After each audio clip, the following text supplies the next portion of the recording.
So, men are XY chromosomes, women are XX chromosomes. So when I ask the question, why are you my ex? Has nothing to do with former relationships, for real. It has more to do with what is it that I'm seeking as my match.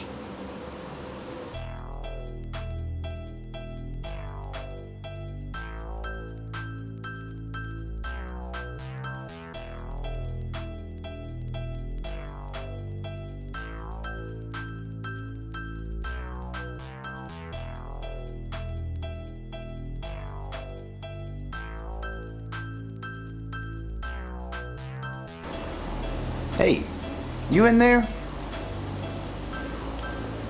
Can I talk to you for a minute? Well, maybe I should come over. We do this thing over the phone too much, and text messages, and yeah. Oh yeah, and I read your letters. I know you think this is about you. I know you do. Somewhere in there you're looking for that one thing that is relevant to you, so you can pick up the phone and call me and say, hey, that's not fair, or see, that's what I'm talking about, because that seems to be what you do best. I'm just saying.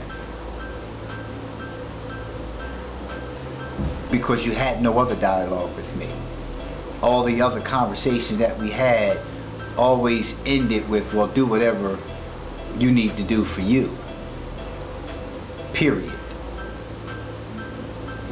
But if I was doing whatever I wanted to do for me while we were together, then I'd be called selfish. So would I not be called selfish if I followed your lead in what you just told me to do me? Maybe that's where the confusion is, because I've been doing us throughout the course of the years we've been together, but you're doing you. And because you're doing you, that means that everything centers around you, what you desire to have in a relationship, what you desire to have in marriage, what you desire to have in a home, what you desire to have in a relationship, what you desire to eat, go see in a movie, and everything else. Because you've been doing you. So you've made it about you, and you think because you've done things for me that you are doing something for me, when you did what you wanted to do for me. And when I asked for you to love me the way I wanted to be loved, you had a problem with that, because you were obviously incapable of loving me the way I needed to be loved, and then told me that what I wanted was wrong and that I was expecting too much. But I'm supposed to be able to tell you how to love me. You know, like when you tell me to lay back, or when I ask you to turn over.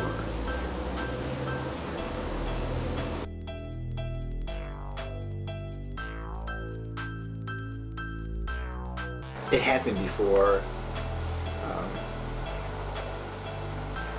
and I really didn't say anything about it then, because it seemed like every time I said something it caused more of a problem, so I stopped talking about things. And then when I stopped talking, then you told me I didn't talk to you anymore, that there was a time we talked, but every time I talked to you, then you told me, or well, you didn't always say it, but you gave me the impression that I was getting on your nerves because you didn't want to talk about, or you were shut down, or you were beginning to have some negative dialogue because it's like, well, here we go again kind of mindset, like you were tired of talking about it and telling me I keep bringing up old stuff. But was I bringing up old stuff that happened between us, or was I bringing up your old stuff? Was it, or was it really some of my own old stuff coming up? Which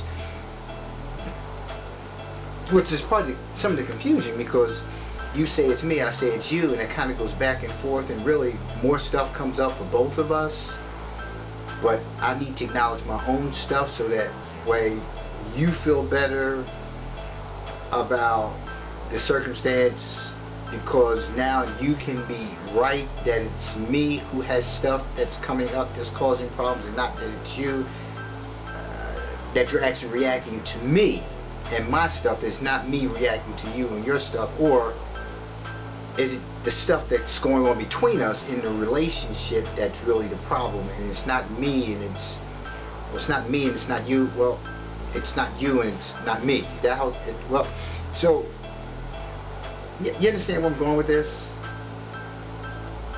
So even after breaking down what just happened, you're so locked and loaded in a thinking that has justified your irrational behavior that you can't even hear anything that I'm saying to you. Anything. You hear absolutely nothing. So how do you in one breath say I love you, and then in the very next breath tell me how much hatred you really have for who I am? No, you didn't say that you hate me, but in all of your actions and everything that you do toward me, because of who I am, I do those things, and that's what you don't like. Oh, it's not that you don't like it, it just bothers you that because of this person that you have in your mind of who I am, I'm being somebody who I'm not. But how would you know who I'm being? How would you know who I'm not? You don't even know who I am. Because as much as I try to tell you who I am, I'm still faced with the question of who do you think you are? You know, this has really gotten so confusing. Who am I? Who do you think you are? But you just told me who I am, so you have defined me, refined me, and confined me within a box of an image that has nothing to do with me, but everything to do with who you are and who you've been with and who has done what to you. So now I'm the perpetrator of wrongdoings upon you when I do that. Whatever that is. And I still haven't figured that out yet, after all these years. Really, I haven't.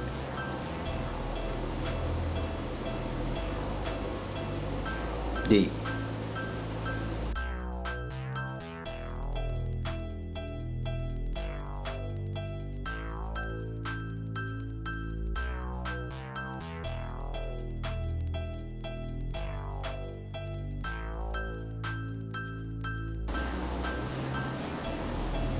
But the first 2 pages of your letter really said that you felt like you were going through hell. Well, I don't know what that feels like because I haven't been there, and I guess I'll get a turn. And many others will too. Yeah. But I couldn't see it. Well, you told me that before too. You said I didn't see a lot of things. You remember that? Huh? Yeah, you told me that. You told me so much, and at some point they all started like running into each other. You know what I mean? Couldn't really hear much after a while. Everything started sounding like. Remember, you ever watch Charlie Brown and you hear the teacher talking or they'll talking and all you hear is wah, wah, wah, wah, wah, wah, wah, wah. That's what everything started sounding like after a while. I often wonder, would I ever really get it right, as people say? You know what I mean? I mean, how many marriages does it take? It's almost like the question with the owl. How many licks does it take to get to the center of a Tootsie Pop? And I keep asking myself that, you know, how many marriages does it take for me to settle in? Or do I find myself just marrying over and over and over again to the point where I just pretty much age out of all of this? There were things that happened in my childhood that are very significant to who I am today, and a lot of those things I still don't know about today because they're suppressed somewhere in the confines of my mind. because the body automatically protects itself. So because it protects itself automatically, there's some things that are stored away that I don't recall verbatim. Some things I don't even recall until something happens.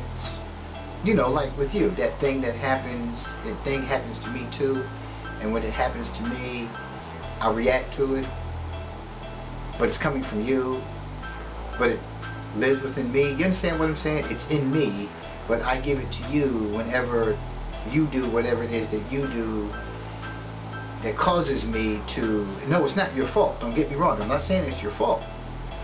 We don't have to argue about that point, because it's not your fault. Let me first say that, because it's important that I say that, because if I don't say that first, then it turns into an argument, because I'm being told that I'm saying it's about you, and I'm not telling you that at all.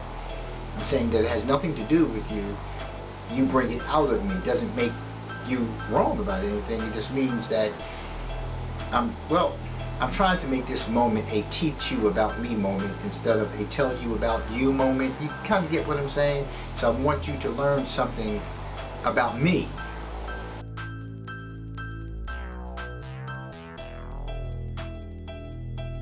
So it bothers you, or I'm sorry, you don't like when I respond to you in that way. But did you ever ask yourself why I'm responding to you that way? Or you rather ask me why? But how many times throughout the years have I told you why I would react in a manner such as that? Because we've had this discussion before.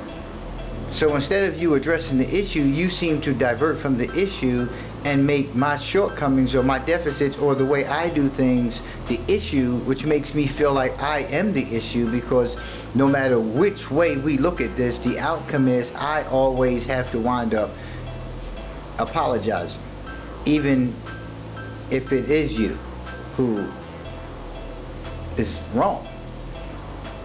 I bring it up, you get mad because I bring it up. You said you didn't want to do this, and I never understood what this meant. Was this the relationship? Was this talking? Was this addressing an issue? What was this? I'm not really sure what it was. And then the other part to it was, well, Sabir, that's your shit. It's funny how it always became mine when I said something, but it wasn't mine when I was being quiet. It wasn't mine when I was being subjected to your verbal tirades, when you would just kind of bring out the laundry list of these things that you said are issues for us.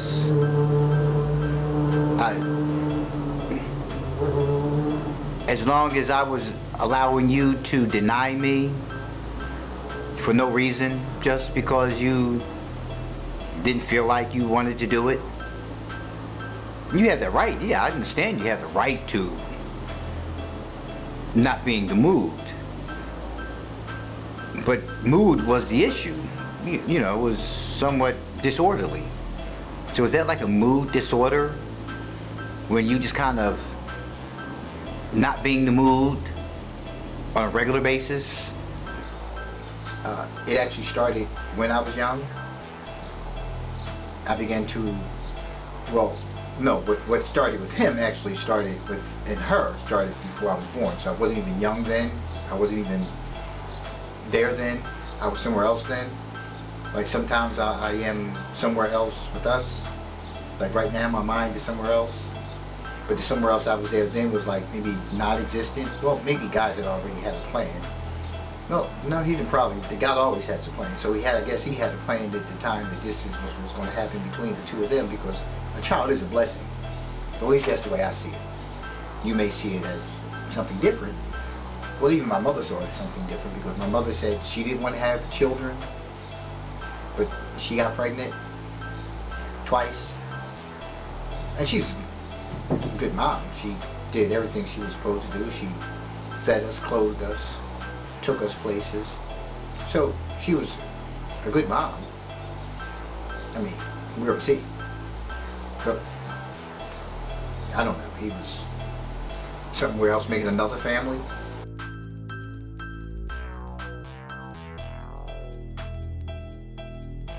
You know, I just eventually die.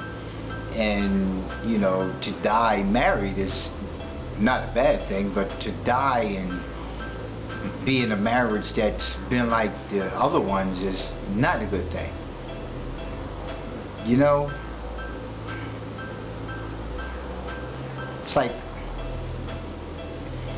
at what point do I find myself in a relationship with someone who can be just as forthcoming about who they are as I am? You know, I think that that's what it is, because I hear a lot of, yeah, me too, yeah, me too, yeah. And I hear that when I'm talking about things, when we initially start having dialogue, there's a whole lot of, oh, that's that commonality, and I think I talked about that, the commonality. So am I falling prey to the same thing that you are?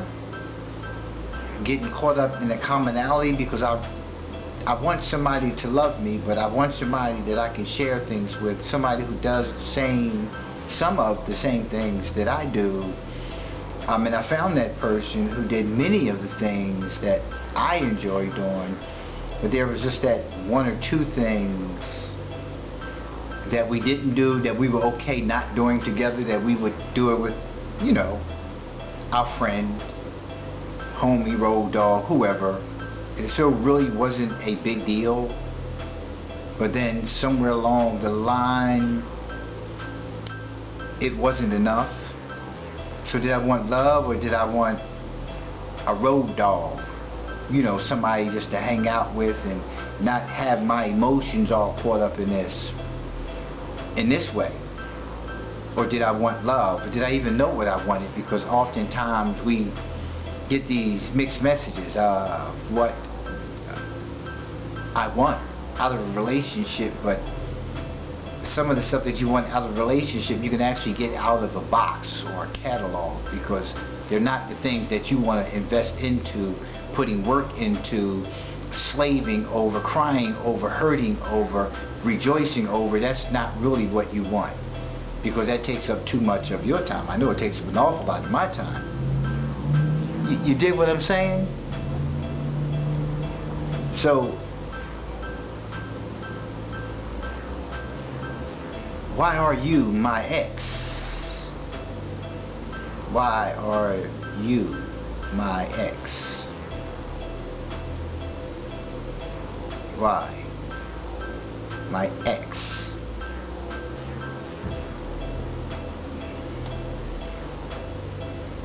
You walk away from me when I'm talking, but when I do it to you, you tell me we're through talking. I don't know what to do.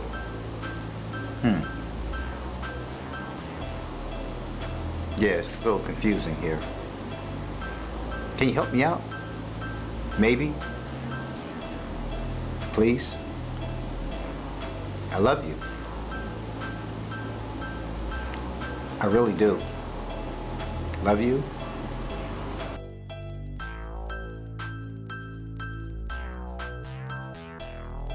I guess, listen, you were learning how to do whatever little girls learn how to do. Little girls don't grow up and learn to do the same thing that little boys do. Little boys, well, we go from being little boys to being taught how to be men, but we don't even get a chance to experience anything in between there, like, you know, how to be fathers, how to be husbands, how to be boyfriends, how to court, how to, no, we're taught how to, like, just wham bam, and even no thank you ma'am.